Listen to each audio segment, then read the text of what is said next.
My name is Elise Thorne. I'm 32 years old, and 10 minutes ago, my father gave my life's work to my brother, the man who once lost our R&D budget on a blackjack table in Niagara Falls. The applause was thunderous, echoing off the marble walls of the Ares MedTech atrium like it had somewhere important to be. I stood frozen near the back, still in my lab coat beneath a blazer I'd bought just for this night, watching my father, Edward Thorne, hand the microphone to Julian with the proud grin of a man unveiling a masterpiece. Except Julian couldn't explain how the neural interface worked. He couldn't even reset a router without calling IT. But there he was, center stage, soaking in cheers for a billion-dollar medical breakthrough that ran on code I'd written in hospital waiting rooms, during blackouts, and through sleepless nights fueled by cold coffee and quiet desperation. Edward turned to me then, his smile never faltering, and leaned in so only I could hear. "Don't make a scene, Elise," he whispered, voice colder than liquid nitrogen. "You're just the mechanic. Mechanics don't get equity. Now smile, or you won't even get a severance package." I didn't scream. I didn't cry. I reached into my pocket, pulled out my security badge, worn smooth from a decade of swiping, and set it gently on the mahogany table beside an untouched champagne flute. It made a soft click that vanished beneath the music. Then I turned and walked out, past the investors' clinking glasses, past the holographic displays of the Ares Mark IV prosthetic arm dancing in midair, past the $1.2 billion worth of technology that, unbeknownst to them, was about to become very, very expensive paperweights. Before I tell you what happens when the only person who understands the system decides to unplug it, drop a comment. Where are you watching from? And have you ever built something only to watch someone else take the bow? I sat in my 2014 Honda Civic engine, off, rain beginning to patter on the windshield like hesitant fingers. Inside the building, they were toasting to the future of neuroprosthetics, devices that could let a paralyzed man run a marathon, hold his newborn, or play piano again. But none of them knew how it actually worked. Not really. Every algorithm, every failsafe, every line of FDA compliance documentation bore my digital fingerprint. My brother Julian? He couldn't spell compliance without autocorrect. He treated company accounts like a personal casino, maxing out credit lines while I patched security holes at 3 a.m. I spent my 20s cleaning up his disasters, rewriting corrupted firmware, falsifying nothing, just covering for his negligence so no patient would ever suffer because of his recklessness. I signed every safety log because Julian didn't have the license. I was the invisible net that caught him every time he leapt without looking. You might wonder why I stayed. Why I let them drain me for 10 years while they vacationed in Tuscany on bonuses I generated. The truth isn't simple. Psychologists call it normalized cruelty. My father didn't break me in one blow. He did it slowly, patiently, since I was a girl. He taught me love was conditional, that my value wasn't inherent. It was functional. I was useful only when I was fixing something. I remember being 12, sprinting home with a blue ribbon from the state science fair for my prototype tremor stabilizer. Edward didn't even glance at it. He pointed to Julian sobbing over a broken toy car. "Fix it, Elise," he said. "Your brother is the statue. You are the pedestal. Without you, he falls, so don't you dare move." That became my life sentence. I wasn't the art. I was the support. I wasn't the star. I was the gravity holding their fragile universe together. They trained me to be silent, to believe that being the good daughter meant burning myself to keep them warm. And they thought that training would last forever. They thought I'd fade away quietly because pedestals don't walk away. But they forgot one thing. Remove the pedestal, and the statue doesn't just look less impressive, it crashes and shatters. My phone buzzed against my thigh.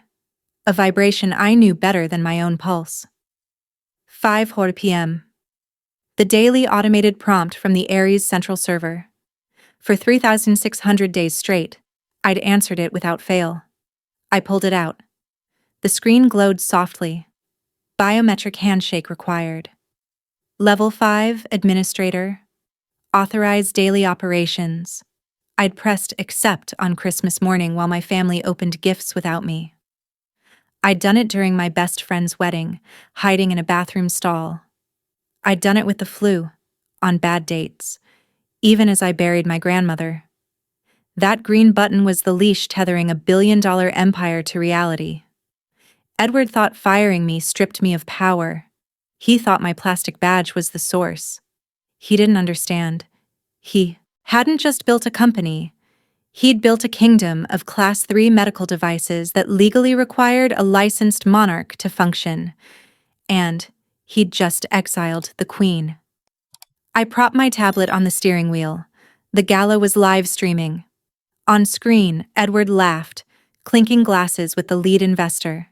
Behind him, the Aries Mark IV prosthetic arm played Chopin's Nocturne with fluid, human grace. My code translating thought into motion. A masterpiece. My masterpiece. Zero equity. I looked down at my phone.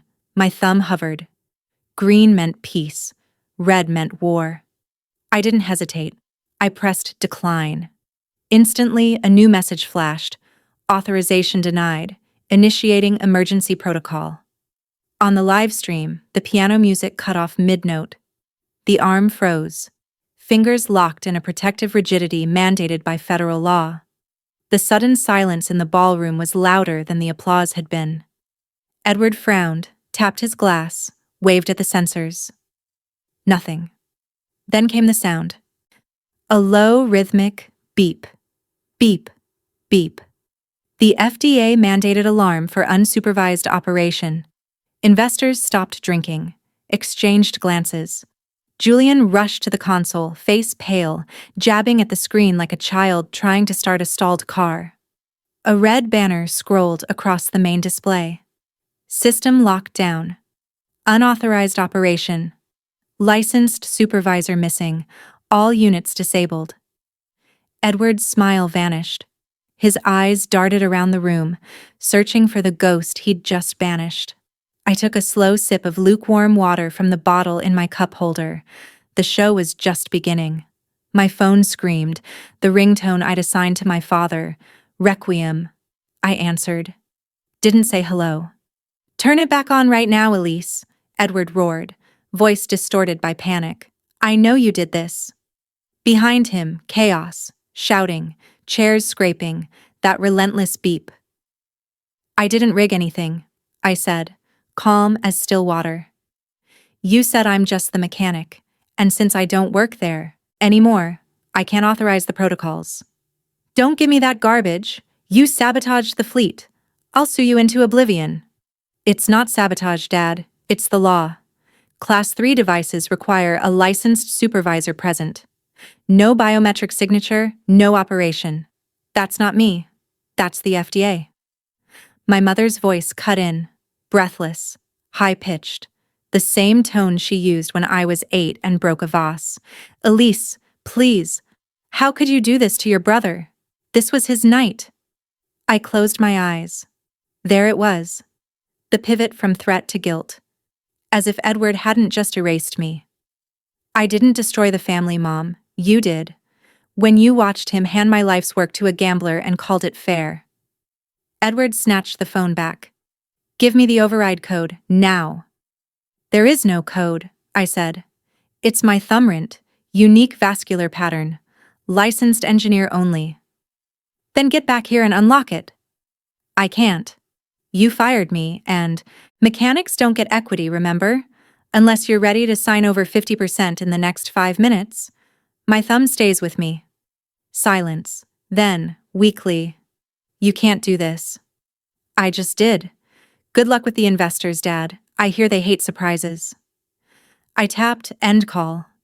On the tablet, the lead investor stood, buttoned his jacket, and walked out.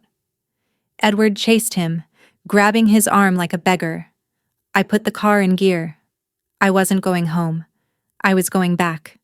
Not to fix it, but to finish it. I walked into the Aries lobby. Old Mr. Henderson at security wouldn't meet my eyes as he buzzed me through. The elevator ride to the penthouse felt like descending into a tomb.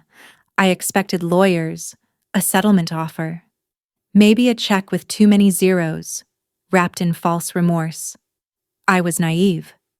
When you corner a narcissist, they don't negotiate, they annihilate. The boardroom doors were open. Investors sat in tense silence. Julian leaned against the wall, scrolling his phone, bored. Edward stood at the head of the table, adjusting his cufflinks, eerily calm. "I'm here," I said. "Let's talk about the equity I was denied." Edward looked up, eyes glistening with practiced sorrow. "I'm sorry, Elise. I really didn't want it to end like this." "Like what?" He nodded toward the side door. It burst open. 4 men in windbreakers stormed in. FBI, bold yellow letters on their backs. "Elise Thorne," the lead agent barked, "hands where I can see them." "What is this? I didn't do anything."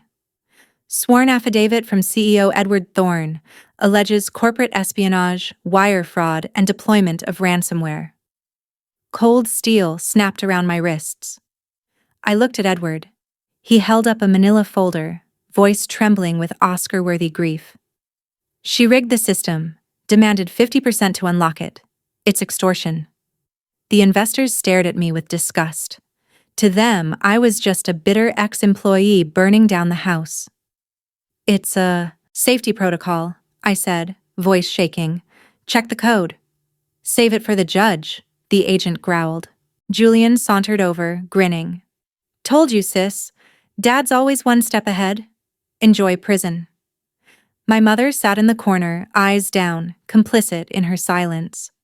"You know this is a lie," I said to Edward. "We tried to help you," he declared loudly, "gave you purpose, and you betrayed us." They marched me out. But as the doors closed, I saw it. The error code flashing on the main screen. FD 21111. I yelled over my shoulder, "Check 21 CFR Part 11, it's compliance, not a virus." The lead investor froze, pulled out his tablet, typed. His face went white. He turned to the agents. "This isn't malware, it's federal regulation. Removing the only licensed supervisor shut them down illegally." He demanded the logs, saw my clean audits, saw Julian overriding patient safeguards, falsifying clinical data to inflate stock pre-IPO. The room exploded. A billion-dollar investment built on fraud. Moments later, the cuffs came off my wrists and clicked onto Edward's and Julian's. 3 months later, Aries MedTech was gone, seized, liquidated, bankrupt. Julian pled guilty to securities fraud and wire fraud, got 7 years. My mother sent tearful voicemails begging for money. I deleted them unread. I returned to the building only once, to buy decommissioned server racks for my new firm. Edward was there, out on bail, screaming at movers as they emptied his office. His tailored suit hung loose. His hair was unkempt. He tried to command me one last time. "Elise, wait." But I kept walking. Outside, sunlight hit my face like a benediction. I placed my thumb on the scanner of my own server farm. Thorne Neuro. Licensed, compliant, mine. In that moment, I understood. His power was never real. It was borrowed. From me, from the law, from lies. And now, it was gone. Sometimes the only way to build something true is to let the lie collapse. And this time, my name is on the door. If this story resonated with you, if you've ever been the invisible, hand holding up someone else's dream, hit like, subscribe, and tell me in the comments, what's something you built that someone tried to take from you? I remember sitting in that car after the gala, hands trembling not from fear, but from the sheer weight of realization. For 10 years, I'd believed my silence was loyalty, my invisibility was duty. But that night, I saw the truth. I wasn't serving my family. I was enabling their theft. Every time I covered for Julian's errors, I wasn't protecting the company. I was shielding their fraud. And the worst part? They never even thanked me. Gratitude would have implied I mattered. Instead, they treated my labor like oxygen, essential, but invisible, and free. That's the insidious genius of normalized cruelty. It doesn't announce itself with violence. It whispers, "This is just how things are." Until one day, you realize you've been breathing poison for a decade, and the only way to survive is to stop. When I walked back into that building, I wasn't hoping for redemption. I knew Edward too well. He didn't believe in fairness. He believed in control. And when he couldn't control me, he'd try to destroy me. That's why the FBI raid didn't surprise me. What surprised me was how easily the truth unraveled them, because I hadn't hidden anything. My logs were pristine. My audits were meticulous. I followed the rules, not because I feared punishment, but because patients' lives depended on it. And that's what they never understood. To them, compliance was paperwork. To me, it was a covenant. And when Edward fired me, he didn't just lose an employee. He voided the legal foundation of his entire operation. He thought he was cutting dead weight. He was actually detonating a bomb, with himself inside. Watching Julian scramble at that console was almost tragic. He looked so small, so lost. All those years of pretending to be the visionary, and when the real test came, he couldn't even reboot a system. Because vision isn't charisma, it's competence. It's showing up when no one's watching. It's choosing integrity over applause. Julian had none of that. He had charm, sure, and a last name. But charm doesn't write code, and a last name doesn't satisfy FDA inspectors. Only skill does. Only truth does. My mother never called me after the arrest. Not once. She sent texts, voicemails, even showed up at my apartment once crying on the doorstep. But she never asked if I was okay. She only asked, "Why did you ruin everything?" As if everything was their illusion. As if truth was the crime. That's when I knew. Some people would rather live in a beautiful lie than face an ugly truth. And I refused to be the glue holding their fantasy together anymore. Starting Thorn Neuro wasn't revenge, it was reclamation. Every server I installed, every line of code I wrote, every client I served, it was proof that my worth wasn't defined by their denial. I hired engineers who'd been overlooked, women, immigrants, quiet geniuses who'd been told they weren't leadership material. We built systems that prioritized safety over speed, ethics over hype. And when the Helen Harrison Elder Protection Fund reached out to partner on fraud detection algorithms for seniors, I said yes, without hesitation. Because I know what it feels like to be used, and I won't let anyone else feel that way if I can help it. So if you're watching this and you've ever been told you're just the support staff, or not the face of the brand, or replaceable, know this. Systems collapse without the people who truly understand them. Statues fall without their pedestals. And empires built on stolen labor always crumble. Your work matters. Your knowledge matters. And most of all, you matter. Not for what you can do for others, but for who you are. I'm Elise Thorne. I'm 32.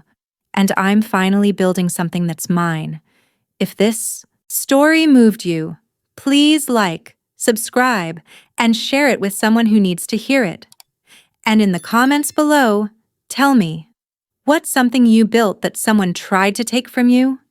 Your voice matters, and you're not alone.